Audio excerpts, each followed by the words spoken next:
In today's video, we're going to talk about the three lies of entrepreneurship. These are the things that you see that is spoken of a lot of times, and a lot of the times that it is spoken of, I mean, each of them, it really comes from well-meaning people. It comes from a place of a lot of knowledge, right? And because we believe in these people, we tend to believe every single thing that they say. Well, what I've learned in my life is to listen, but to see. So I listen, I take, I assimilate, but before I make it a part of me, I see, right? So these lies, and I call them lies because in my experience, they're not quite as they are said to be. And sometimes the people who say them don't quite literally mean it the way people take meaning from it, right? So these lies are what has kept a lot of business owners stuck. A lot of things keep business owners stuck, but these ones, I believe, are some of the things that keep business owners stuck, because at the beginning they did keep me stuck, but over time I learned to sieve and know what to take and what to drop. So lie number one is that you should start a business that you are passionate about. Passion, right? Passion. Passion is good, but passion is not enough. Passion is predicated on motivation. For you to be passionate about something, you have to be motivated about that thing. Now, if you understand motivation very well, motivation is like being on drugs, so to say, right? Now, what happens to a drug addict? They get their fix, right? And they're all giddy, they're all happy, they're energetic. And then when the fix wear off, what happens? They go down. And for them to come back up again, they have to take another fix. And then they keep doing that and doing that. So their life is basically a start, stop, start, stop, start, stop kind of life. That's what mostly motivation does. You don't want that kind of motivation. And that is the kind of motivation that fuels passion. So instead of passion, what I recommend that you do is to find purpose, right? Find purpose. Don't build a business around passion, build a business around purpose. So what is purpose? Purpose is a mission, life mission. This is what I want to do with my life. This is what I want to achieve. Think about the greatest business owners. They're not passionate, they're driven by purpose. Elon Musk, who is one of my favorite entrepreneurs, minus the politics, right? His biggest purpose is to put life on Mars, to make sure that human beings can live multiplanetary, so that we can not only survive here on Earth, we can survive in a different planet. And it drives everything that he does. When he decided to make the electric car popular, it drove everything that he did. He is not motivated by money, because a lot of people who are driven by passion are mostly motivated by money. If you're driven by purpose, you are not necessarily motivated by money. You are more motivated by the things that you want to achieve, which is the purpose. So build a business around passion, no, but build your business around purpose. That is the way to go, because your purpose is going to drive you. When you have purpose, you don't need motivation. Motivation becomes automatic. Think about it, it becomes automatic.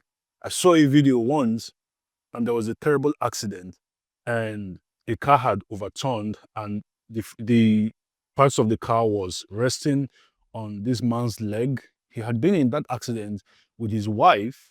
They were in the car, and the part of the car was resting on his leg, and his wife had somehow come out of the car unhurt, and this woman was literally thin and frail. But this woman went to that car and raised it up, freeing her husband. Do you understand how much that took?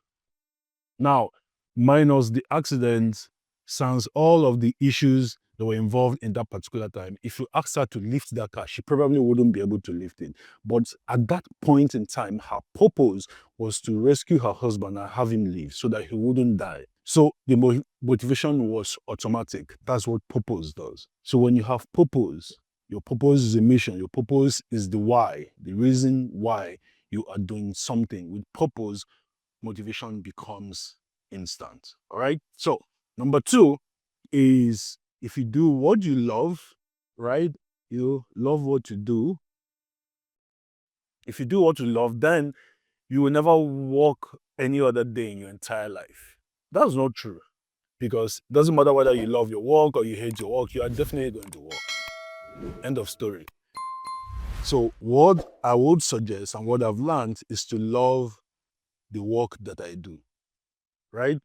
I simply love it regardless because I know that loving it means that I'm going to do it well. And if I do it well, then it drives the purpose for which I started the work in the first place. So, what you want to do is not to do what you love. Don't do what you love what you do. I had a mentor, he's late now, and he had a mobile toilet business. And the day I was in his office, I walked into the place and the place was stinking to high heavens, right? Because they had, I mean, this place was huge, it was big, right? The offices were to one side, but they had their trucks who had gone to collect some of the toilets. So they had just finished washing them. This thing was stinking. When I walked in there, and he said, I was watching you. I wanted to see your reaction while you were walking in, right? But it didn't matter to me one way or another. I wasn't there, right, for the stench. I was there for what I was going to learn from him. And he told me the story of how he started his business. And then the first time they went to collect these toilets from an event that they had supplied it to, they had transferred the contents into a tank. And as they were going to dispose of them, they hit a bomb and the car stopped. So he got down from the truck, he went behind the car to inspect the tire. And for some reason, the pipes decided to open up at that time and covered him with shit. First day at work, right? So he had to wash himself up. They had to continue to go dispose the remainder. And then the next day, he was back to work again. And as of the day that he was telling me this story, his business had been valued at over $30 million. In fact, that week, he had taken a meeting with some investors who wanted to buy 70% of the company. Right? Like I like to say, faith requires more than 48 hours. If he had quit on day one after his body was covered in shit and he had said, man, I hate this thing, I'm not going to do it again, then $30 million wouldn't happen. Nobody would be there to buy 70% of the company.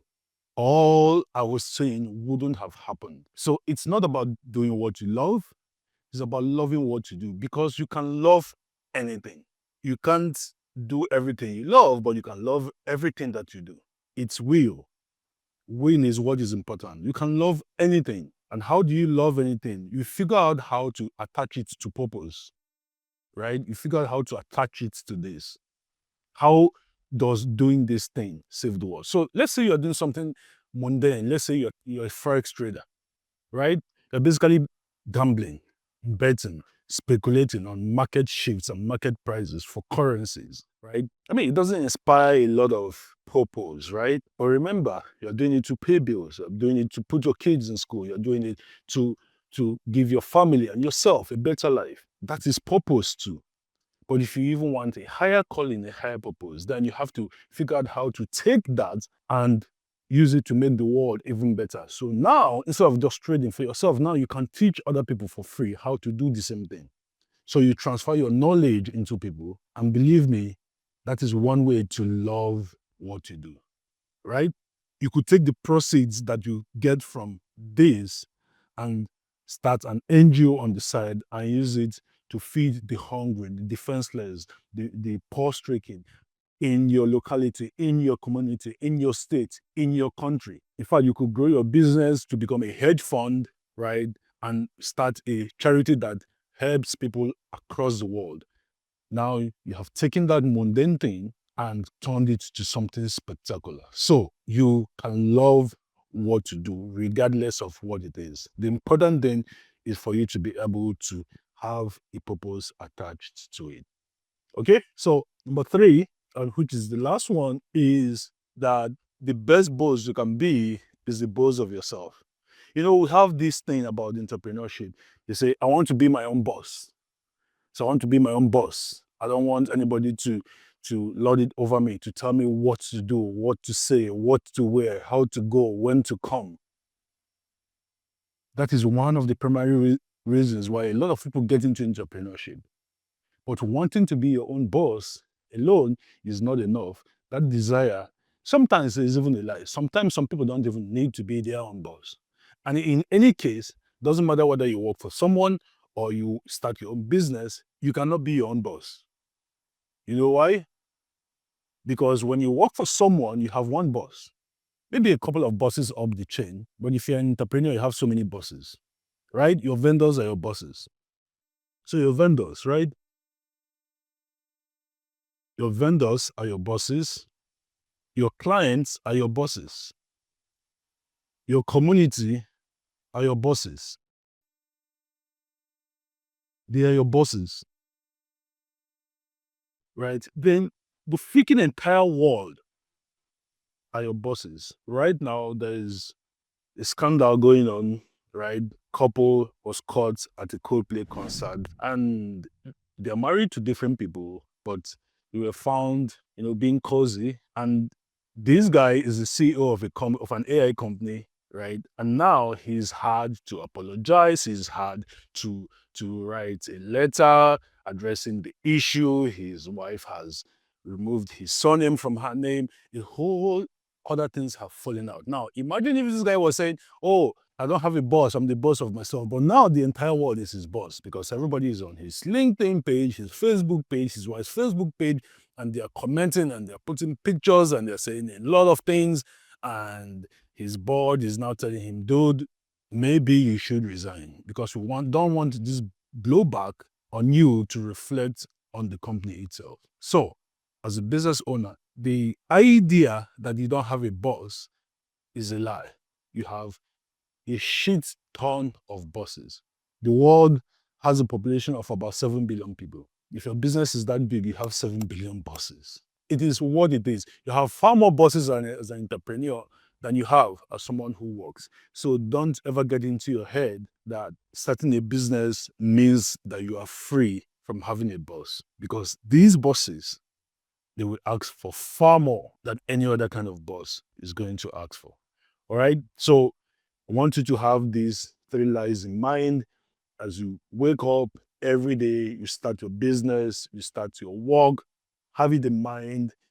Most important than passion is purpose. Love what you do is more important than doing what you love. Because sometimes we don't even know what we love until we start doing it. Right. So, and then yes, you might be a boss by starting a business, but immediately that business starts, if you want that business to grow, to have an income, and to last for 10 years, 20 years, 50 years, centuries, then you have to acknowledge that you are just a boss of yourself. There are so many, many, many, many more bosses above you. All right. So I hope you learned from this video and I hope it's blessed your life. Hit the like button if you like the video and comments. Tell me what other lie have you encountered or have you come to observe as far as the entrepreneurship is concerned. Drop the comment in the section in the section below, and I'm going to be looking through those comments and responding to them. All right. So till I see you guys again, have a great one and cheers.